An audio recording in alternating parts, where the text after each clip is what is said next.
আমি জালিয়াতি করেছি, অর্থ আত্মসাৎ করেছি, অর্থ পাচার করেছি। শেখ হাসিনা একটা কথা ওই প্রত্যেকদিন বাগে ধরার মতো বলছে, জনগণ বিশ্বাস করলেও করে নাই, সেটা হলো যে আমি যদি সেন্ট মার্টিন দিতাম তাহলে আমি আরেকবার থাকতে পারতাম, এই কথাটাও কিন্তু বলেছে। তো এই যে সেন্ট মার্টিন কিন্তু আমরা এখন যেতে পারি না। ডক্টর ইউনূস ক্ষমতা দখল করেই প্রতিহিংসা শুরু করেছেন। ডে ওয়ানে উনি এসে বললেন যে আমি একটা ঐক্যবদ্ধ সমাজ চাইবো।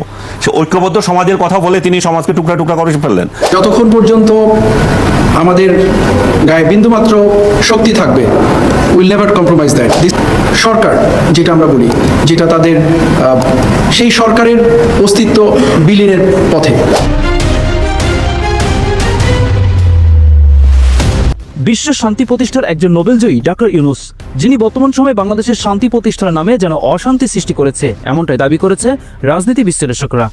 শান্তি তিনি নোবেল প্রাইজ পেয়েছেন না, ওনারা বলে কি শান্তি বাড়ছে দেশের, রাস্তা দিয়ে হাঁটবেন যে কোনো সময় আপনাদেরকে আঙুল তুলে বলবে এই স্বৈরাচারী দোষর, আপনি পিটায় একটা পুলিশ আপনাকে আপনাকে বাঁচাতে আসবে না, আপনাকে আসবে না, আমাকে আসবে না, আসবে না রে ভাই। সেটা তো একটা নতুন বাস্তবতা, নতুন বাস্তবতা। এই বাস্তবতার নাম কি শান্তি? না, অভ্যুত্থান পরবর্তী বাস্তবতা, যত কিছুই কোন ভাই, এটার নাম শান্তি কি? এটা কোন আগে নিশ্চয়ই না। আচ্ছা গুড, এটা হলো পয়েন্ট। কি বাস্তবতা, কিসের পরে কি হয়েছে ওই আল্লাহ পরে করবেন, ওটা তো মায়ের খাওয়ার পরে যখন আপনি বিছানায় শুয়ে থাকবেন তখন চিন্তা করবেন যে কেন হইলো, কিন্তু মায়েরটাকে আপনাকে খাই নিতে হবে। কারণ উনি এমন এক শান্তি সারা দেশে ছড়াই দিচ্ছেন যেখানে মায়ের খেলেও চুপ করে থাকতে হয়, কিছু করা যায় না। তবে ইতিমধ্যে আবার অনেকেই দাবি করেছেন তিনি দেশকে বিক্রি করার পথে চলেছেন। শেখ হাসিনার কথার নাই সেন্ট মার্টিন আজ অরক্ষিত, জানিয়ে প্রতি মুহূর্তে ভাবিয়ে তোলে সেন্ট মার্টিন কি হবে, কখনো যুক্তরাষ্ট্রের সেনাঘাঁটি। এছাড়াও রাজনীতি বিশ্লেষকরা ইতিমধ্যে জানিয়েছেন যে সকল উপদেষ্টা ও সমন্বয়ের দ্বারা এই এনসিপি দল গঠিত সকলেই আওয়ামী লীগের পূর্ব উত্তরসূরি। কোনো বিচার কার্যক্রম শুরু করলে তাদের দিয়ে বিচার শুরু করা উচিত বলে মনে করেন তারা। এরা ছাত্রলীগ হয়ে লুকায় ছিল ভাই, সাদা বাংলায় এরা ছাত্রলীগ হয়ে এখানে সেখানে ছোট ছোট পদে লুকায় ছিল। তখন নুরুল হক নূর মার খাইছে, আমি সংসদে দাঁড়ায় প্রধানমন্ত্রীর সামনে কথা বলছি, আর সাকি ভাই তখন আন্দোলন করছে, মঞ্জু ভাই তখন আন্দোলন করছে, মার খাইছে রাস্তায়, মানে পুলিশের সঙ্গে ধস্তাধস্তি হয়েছে, এসব দিন আমরা পার করছি। তো এখন তারা আমাদেরকে কথায় কথায় ভারতের দালাল, রয়ের এজেন্ট, নির্বাচন চায়। দেখেন আপনি একটা দেশে ডক্টর ইউনূস এবং তার কিছু পোষা স্টুডেন্ট বাদ দিলে প্রশাসন নির্বাচন চায়, রাজনৈতিক দলগুলো নির্বাচন চায়।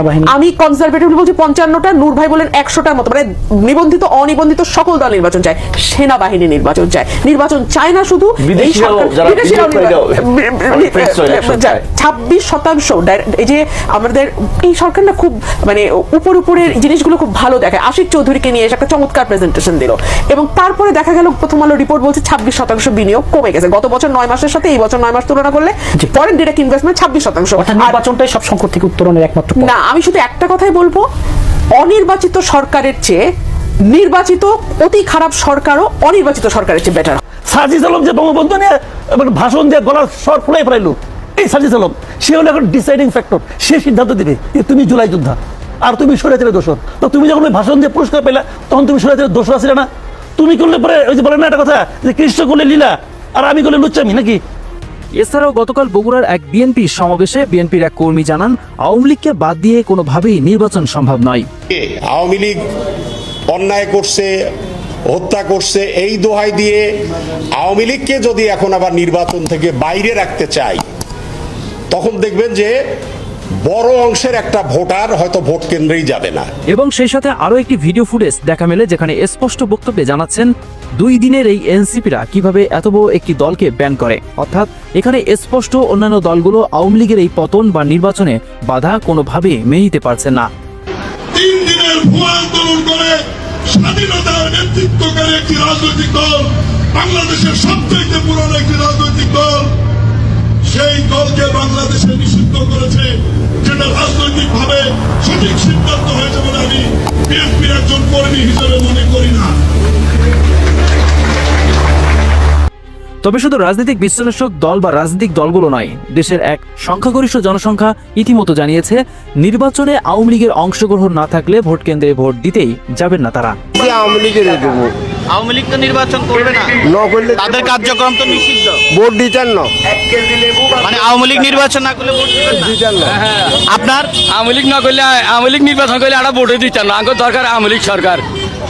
আওয়ামী লীগ সরকারকে যত সরকার আছে এটা হালতু, এটি বিহারের সরকার এটি কোনো কাজেন্দ্র এটি সিন্ডিকেট করে গেল দেশে কোনো জিনিসের পয়সাও দেয় না মূল্যও দেয় না নিরপেক্ষ লোকের কোনো মূল্য দেয় না এটি হ্যাঁ আমলি গেলে আমলিক তো নিষিদ্ধ না নিষিদ্ধ হলে আমরা মানতেন না তো আমলিক নিষিদ্ধ নাই আমরা যদি একজনের জোর করে নিষিদ্ধ করে দেন কিছু আসা যায় না কিন্তু আমলিক সরকারের দরকার। আমার যুবক ভাইটা কি বলে, কেমন আছেন? প্রিয় দর্শক, বর্তমান সময়ে দেশের প্রশাসনিক ব্যবস্থা, দুর্নীতি, চাঁদাবাজি, নিরাপত্তাহীনতা এই সকল কিছু যেন ডক্টর ইউনূসের প্রতি ক্ষুব্ধতা প্রকাশ করেছে সাধারণ জনগণ এবং সেই সাথে দেশের সার্বভৌমত্বের দিকে বিদেশি শক্তির অগ্রসর সত্যি কি জাতির কাছে উদ্বেগজনক বলে আপনি মনে করেন তা অবশ্যই জানাতে ভুলবেন না। সাথে আছে শেখ হৃদয়, SR News 24 Ace।